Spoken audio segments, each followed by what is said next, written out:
Assalamualaikum warahmatullahi wabarakatuh. Bismillah. Rabbi shrah li sadri wa yassir li amri wahlul 'uqdatam min lisani yafqahu qawli. Allahumma nawwir qulubana bi nuri hidayatika bi nuri syamsika badana bada bi rahmatika ya arhamar rahimin. Kami dari kelompok 3 akan mempresentasikan model perbandingan genetika menurut Mendel.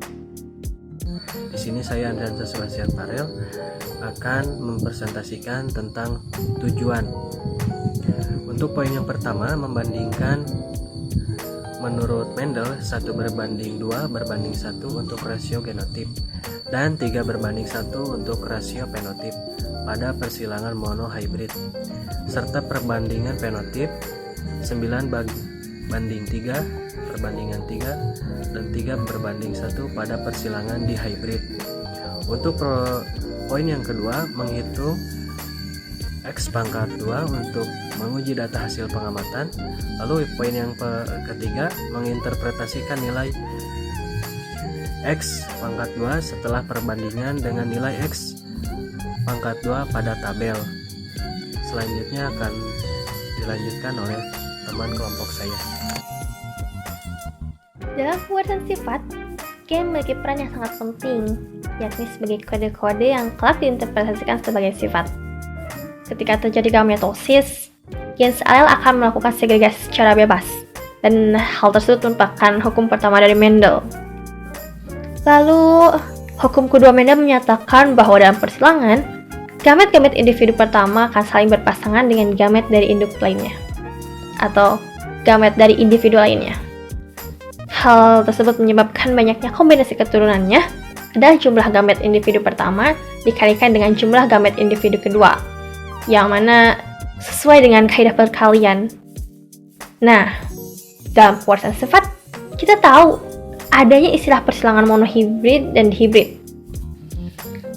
Persilangan monohibrid merupakan persilangan dengan satu sifat beda, di mana pada persilangan ini dilakukan untuk mengetahui apakah karakter dari suatu individu berasal dari salah satu sifat induk atau merupakan campuran dari sifat kedua induk. Rasio keturunan yang dihasilkan adalah 3:1 atau 1:2:1 jika terdapat sifat intermediat. Sedangkan persilangan hibrid merupakan persilangan dengan dua sifat beda, di mana tujuan dari persilangan ini adalah untuk mengetahui apakah pewarisan suatu sifat dipengaruhi sifat lainnya atau tidak. Rasio keturunan yang dihasilkan adalah 9:3:3:1. Tetapi, rasio pada persilangan-persilangan tersebut tidak memiliki kepastian secara mutlak. Pada pengaplikasiannya, atau pada kejadian nyata, terkadang terdapat penyimpangan dari hasil perhitungan. Oleh karena itu diperlukan evaluasi untuk mengetahui seberapa besar penyimpangan tersebut terjadi. Dan bahan dari praktikum kali ini yaitu kertas warna untuk pengganti kancing genetika yang terdiri dari 4 warna, yaitu warna putih, warna merah, warna kuning, dan warna hijau. Untuk kancing berbentuk kotak dilambangkan untuk kancing betina dan berbentuk segitiga untuk kancing jantan. Adapun alat yang digunakan yaitu alat tulis, gunting, styrofoam, dan 4 buah wadah. Jadi cara kerja pada praktikum ini yaitu ada 2. Cara kerja monohibrid dan dihibrid.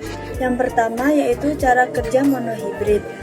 Yang pertama yaitu pisahkan 25 kancing menjadi 2 bagian, masing-masing terdiri dari 25 buah kancing berlekuk sebagai gamet betina dan 25 kancing menonjol sebagai gamet jantan.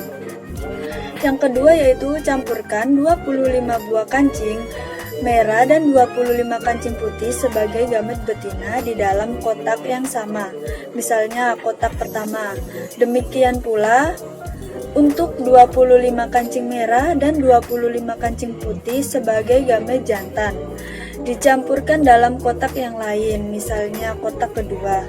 Yang ketiga yaitu lakukan pengambilan secara acak 1 kancing dari kotak 1 dan 1 kancing dari kotak 2. Kemudian, pasangkan dan catat macam dari jumlah fenotip serta genotip dalam tabel. Yang terakhir yaitu lakukan dengan cara yang sama sampai kancing dari kotak itu habis terambil.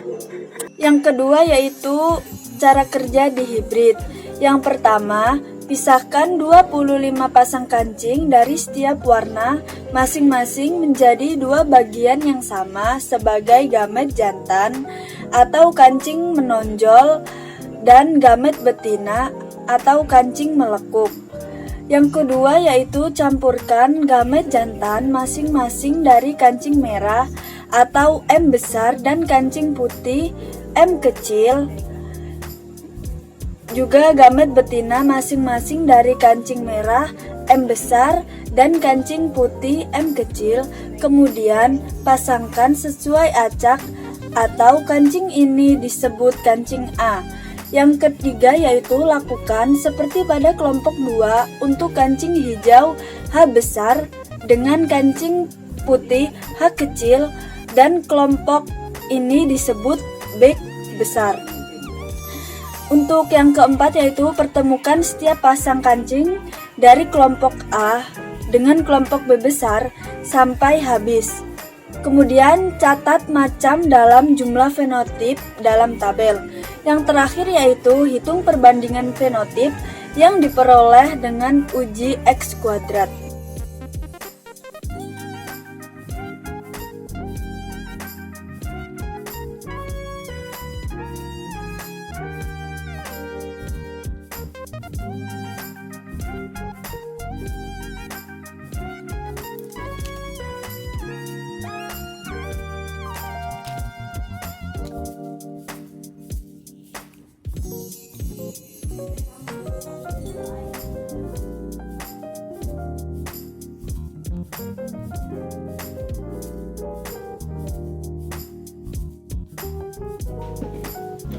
Nah, selanjutnya ialah hasil dan pembahasan. Seperti yang kita ketahui pada video sebelumnya telah dijabarkan cara kerja dari praktikum kali ini, yaitu persilangan monohibrid dan dihibrid. Di sini saya akan menjelaskan hasil dan pembahasan dari persilangan monohibrid atau dapat disebut hukum Mendel 1 yang persilangannya dengan satu sifat beda. Pada praktik kami digantinya kancing genetika dengan kertas berwarna merah dan kertas berwarna putih sebagai variasi sifat, dan bentuk kotak untuk betina, bentuk segitiga untuk jantan yang dibagi menjadi 2 kelompok sesuai jenis kelaminnya. Lalu setelah itu dipasangkan dan terlihatlah hasil seperti ini.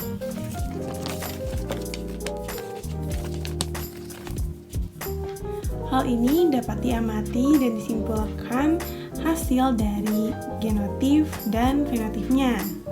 Nah, yaitu 11 M besar, 28 M besar, M kecil, 11 M kecil untuk hasil dari genotip, dan 39 merah dan 11 putih untuk hasil fenotip. Meski tidak sama persis, namun hal ini sering terjadi di kehidupan nyata, karena tidak selamanya hasil dari keturunan sama persis dengan teori Mendel. Malah terkadang sama persis, terkadang pula hanya mendekati. Nah, untuk kali ini dapat diujikan hasil dari praktikum kali ini dengan uji chi-square. Setelah ini akan ada penjelasan dari rekan saya tentang apa itu chi-square. Uji X kuadrat atau chi-square test ini merupakan uji yang digunakan untuk menentukan kebenaran. Uji square test ini sering digunakan pada setiap data pengamatan yang memerlukan kesesuaian dan kebenaran sesuai dengan teori yang digunakan. Sebagaimana kita contohnya, teori yang kita gunakan saat ini pada persilangan hibrid adalah teori Mendel 2. Uji square test merupakan uji nyata. Apakah data yang kita peroleh benar hipotesisnya? Apakah data yang kita peroleh menyimpang? Apakah penyimpangan tersebut secara kebetulan ataukah penyimpangan tersebut secara tidak kebetulan. Maka dari itu uji Socrates ini digunakan. Secara teoritis hukum Mendel 2, kita menghipotesiskan atau mengharapkan bahwa hasil yang kita dapatkan ini sesuai berdasarkan teori bahwa alel berkisar secara bebas pada saat pembuatan gamet. Sebelum kita lanjut pada perhitungan chi-square test, kita bisa lihat terlebih dahulu bagaimana tabel peluang pada chi-square test. Melihat tabel X kuadrat atau chi-square test, pada daftar tabel mendatar merupakan nilai kemungkinan atau peluang. Dan pada tabel sebelah kiri menurun merupakan derajat kebebasan. Selanjutnya biasanya nilai kemungkinan 5% atau 0,05 dianggap sebagai garis batas antara menerima dan menolak hipotesis. Jika nilai terdapat sebelah kiri atau kurang dari kolom 0,05 atau 5%, maka dapat dikatakan bahwa data percobaan baik dan dapat diterima hipotesisnya. Apabila nilai kemungkinan besar dari 5%, penyimpangan nisbah harapan tidak nyata, artinya penyimpangan yang ada hanya sebuah kebetulan saja. Dan jika nilai terdapat di sebelah kanan atau lebih dari kolom 0,05 atau 5%, maka dapat disimpulkan bahwa data percobaan buruk atau pengamatan ditolak. Nilai kemungkinan 0,05 atau kurang dari 0,01 atau 0,001 ini berarti bahwa faktor kebetulan hanya berpengaruh sebanyak 5% atau kurang. Ini berarti bahwa ada faktor lain yang ikut mengambil peran penting dalam mempengaruhi hasil pengamatan dari percobaan. Maka sehingga data percobaan dapat dinyatakan kurang baik atau buruk. Data yang didapat dari perhitungan letaknya berada pada kolom nilai 0,01 atau 0,001, itu berarti data yang diperoleh sangat buruk. Artinya di sini deviasi sangat memiliki peran berarti untuk menentukan faktor kemungkinan yang sangat besar peranannya terhadap hasil hipotesis yang kita lakukan. Begitulah penjelasan chi-square. Dan selanjutnya saya akan menjelaskan hasil dari praktikum kami dengan uji chi-square. Lihat pada tabel tersebut, M besar mendapatkan 11, M besar M kecil didapatkan 28, M kecil yaitu 11. Ada pula prediksi yang seharusnya terjadi, yaitu M besar 12,5, M besar M kecil 25, dan M kecil 12,5. Setelah itu ditentukan juga deviasi dari diperoleh dikurangi prediksi. Seperti pada M besar yaitu 11 dikurangi 12,5 yaitu min 1,5. Seterusnya pun seperti itu. M besar M kecil didapat 3 dan M kecil min 1,5. Pada X kuadrat didapat dari rumus delta D kuadrat per E, yaitu dari M besar 0,18, M besar M kecil 0,36, M kecil 0,18. Hasilnya yaitu 0,62 jika dijumlahkan.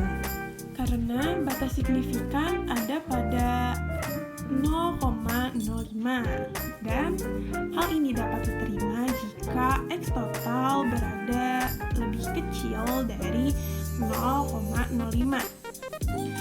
Nah, pada hasil hipotesis kita dapat disimpulkan bahwa hal ini baik atau cukup bagus dan dapat diterima. X total yang diperoleh dapat dicocokkan pada tabel chi-square untuk menentukan nilai 0,62 itu ada di posisi mana sih? Nah, sebelumnya perlu diingat kembali bahwa derajat kebebasan ialah genotif dikurangi 1 yang berarti ada di baris kedua. Dikarenakan terdapat genotif yang berjumlah 3 yaitu 1:2:1. Nah, jika dilihat pada tabel baris kedua yang cocok pada nilai 0,62 yaitu ada pada derajat kebebasan di antara 0,8 dan 0,5. Selanjutnya ialah hasil dari fenotip. Dilihat pada tabel fenotip, didapat dua variasi yaitu merah dan putih, diperoleh 39 untuk merah, 11 untuk putih.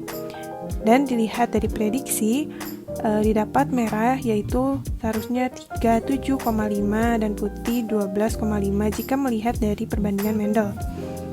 Lalu didapat pula deviasi yang didapat dari diperoleh dikurangi prediksi, yaitu untuk merah 1,5 dan untuk putih min 1,5.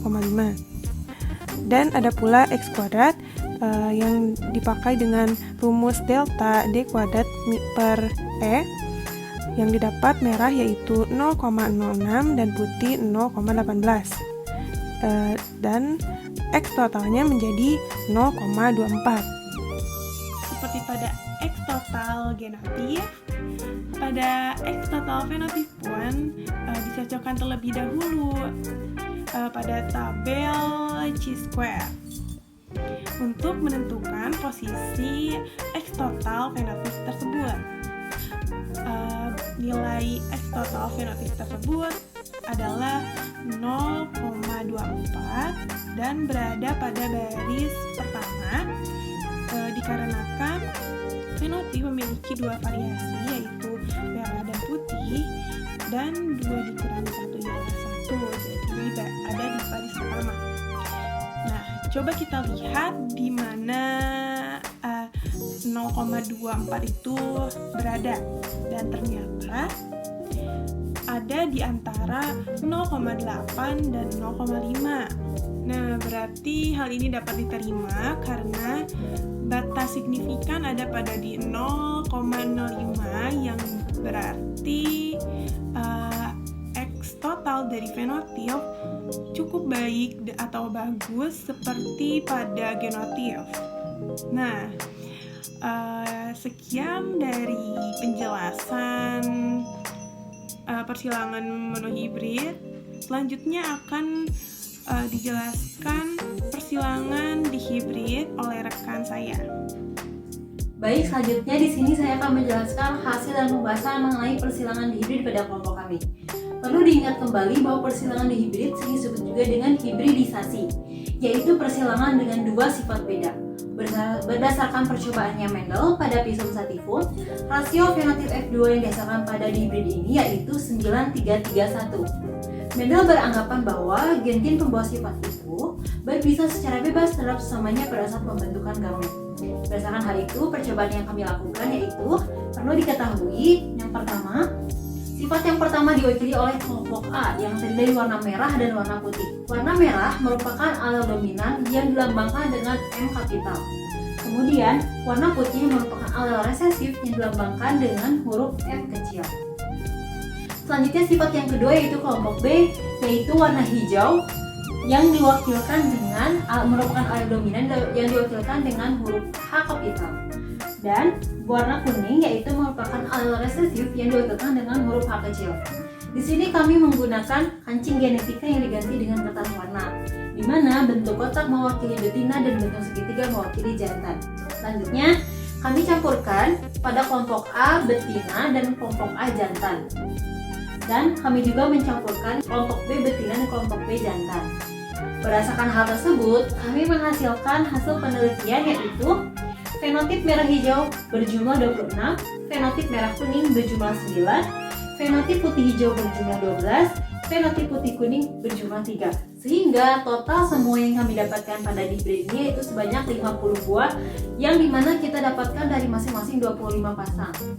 Berdasarkan hasil yang kita dapatkan yaitu jumlah 26, 9, 12, dan 3. Jika disederhanakan maka kita akan mendapatkan angka 8,6, 3, 4, dan 1. Jika di dalam 50 buah kita menginginkan fenotip dengan rasio 9, 3, 3, 1, maka kita akan mendapatkan jumlah 28,125 berbanding 9,375, 9,375, dan 3,125 yang jika kita sederhanakan akan mendapatkan hasil 28 banding 9 banding 9 banding 3. Ini hasil yang diharapkan ketika 50 buah kita dapatkan dari percobaan ini. Sedangkan kita mendapatkan perbandingan 26 berbanding 9 berbanding 12 berbanding 3. Artinya tidak sama dengan rasio yang kita inginkan. Mengapa hal ini bisa terjadi? Berdasarkan materi SMA yang pernah kita pelajari bahwa perbandingan 9331 itu tidak selalu sama persis, tapi bisa saja mendekati atau sama persis. Karena kenyataannya di alam tidak ada yang sama persis seperti 9331, melainkan hanya mendekati saja. Berdasarkan hal tersebut, maka dari itu kita buktikan dengan percobaan uji X kuadrat atau kita kenal dengan sebutan chi-square test. Selanjutnya, berdasarkan pada artikel yang berjudul Genetika karangan Suryo, rumus perhitungan chi-square test yaitu dapat kita ketahui X kuadrat sama dengan delta D kuadrat per E yang dapat dilambangkan dengan huruf D dan huruf E, di mana D merupakan deviasi atau penyimpangan dan E merupakan expected atau hipotesis yang kita harapkan. Nah, sebagaimana yang telah dijelaskan sebelumnya bahwa hasil dinyatakan berhasil atau dinyatakan baik atau hipotesis dinyatakan baik ketika X kuadrat T atau X kuadrat total dari percobaan lebih kecil dari X kuadrat H atau X kuadrat hipotesis atau sampel harapannya, dan dinyatakan buruk ketika berlaku sebaliknya. Perlu kita ketahui pada percobaan ini ada yang namanya derajat kebebasan. Derajat kebebasan yaitu derajat yang berada pada kolom paling kiri. Nah, derajat kebebasan ini yaitu perhitungan jumlah rasio fenotip di mana nantinya terdapat jumlah fenotipnya dikurangi 1. Kita misalkan ketika persilangan dihibrid 9331 maka akan memiliki fenotip berjumlah 4 dikurangi 1 sama dengan 3, sehingga derajat kebebasan yang kita dapatkan yaitu 3. Artinya 3 ini menentukan baris pada tabel X kuadrat. Berdasarkan tersebut, kita dapatkan perhitungan pada percobaan kita yaitu merah hijau diperoleh 26, diprediksi yaitu 28,125. Maka deviasi yang kita dapatkan adalah min 2,125. Sehingga ketika dimasukkan rumus chi-square mendapatkan rumus X kuadrat sebesar 0,160. Hal tersebut juga berlaku untuk fenotip nomor 2, 3, dan 4. Sehingga kita dapatkan total dari X kuadrat ini adalah 1,375. 1,375 ini kita katakan dengan X kuadrat T. Nah, nilai 1,375 pada baris ketiga, karena kita tadi sudah mendapatkan kan jika dihibrid maka memiliki 4 sifat, artinya derajat kebebasan berada pada nomor 3, artinya pada baris 3. Nilai 1,375 ini menunjukkan X kuadrat T atau X total dari hasil perhitungan yang kita dapatkan. Selanjutnya kita lihat bahwa kita lihat 1,375 berada pada posisi mana. Kita ketahui 9331 memiliki 4 fenotip, artinya derajat kebebasan berada pada nomor baris nomor ketiga. Nah, 1,375 ini berada pada posisi di antara derajat kebebasan 1,005 dengan 2,366. Artinya, nilai ini berada pada kolom kemungkinan antara 0,50 dan 0,80, di mana nilai ini terletak di pada sebelah kiri 0,05 atau 5%. Di mana 5% ini merupakan pembatas antara berasal atau tidaknya suatu hipotesis. Dikarenakan kita sudah mengetahui dia berada pada derajat kebebasan 3 dan disejajarkan dengan nilai pada 0,05 ini, kita dapatkan nilai 7,185. Berhasil tidaknya suatu hipotesis kita tentukan dengan lebih kecilnya nilai total daripada nilai harapan. Nilai yang didapatkan yaitu 1,375 lebih kecil dari 71,85. Artinya X kuadrat lebih kecil dari X kuadrat H. Dengan begitu, maka percobaan hipotesis ini dapat diterima dan hasil percobaan baik. Dan percobaannya juga sesuai dengan teori Mendel 2, yaitu dengan rasio fenotip 9331, di mana penyimpangan yang terjadi secara kebetulan saja, tidak ada faktor lain yang mempengaruhi deviasi. Berdasarkan hasil percobaan yang telah kami lakukan, dapat disimpulkan yaitu masing-masing keturunan baik monohibrid ataupun dihibrid dihasilkan 50 keturunan. Monohibrid dengan satu sifat fenotip didapatkan merah 39 dan putih 11. Berdasarkan uji chi-square test, hasil percobaan yang dilakukan baik atau bagus dengan nilai 0,24 karena berada pada posisi di sebelah kiri 0,05 dengan peluang yaitu 0,8 dan 0,5. Nah, artinya didapat kesamaan dengan perbandingan Mendel 1 yaitu 3:1 sebanyak 80% sampai 50%. Begitupun dengan uji dihibrid. Dihibrid dengan dua sifat fenotip didapat merah hijau 25, merah kuning 9, kuning hijau 12, kuning putih itu 3. Berdasarkan uji chi-square test, hasil percobaan yang dilakukan baik atau bagus dengan nilai 1,375 karena berada pada posisi di sebelah kiri 0,05 dengan peluang yaitu 0,8 dan 0,5. Artinya terdapat kesamaan dengan perbandingan Mendel 2 yaitu 9:3:3:1 sebanyak 80% sampai 50%. Artinya dari kedua percobaan yang dilakukan, faktor deviasi yang terjadi hanyalah sebuah kebetulan saja. Tidak ada faktor lain yang berpengaruh di dalamnya.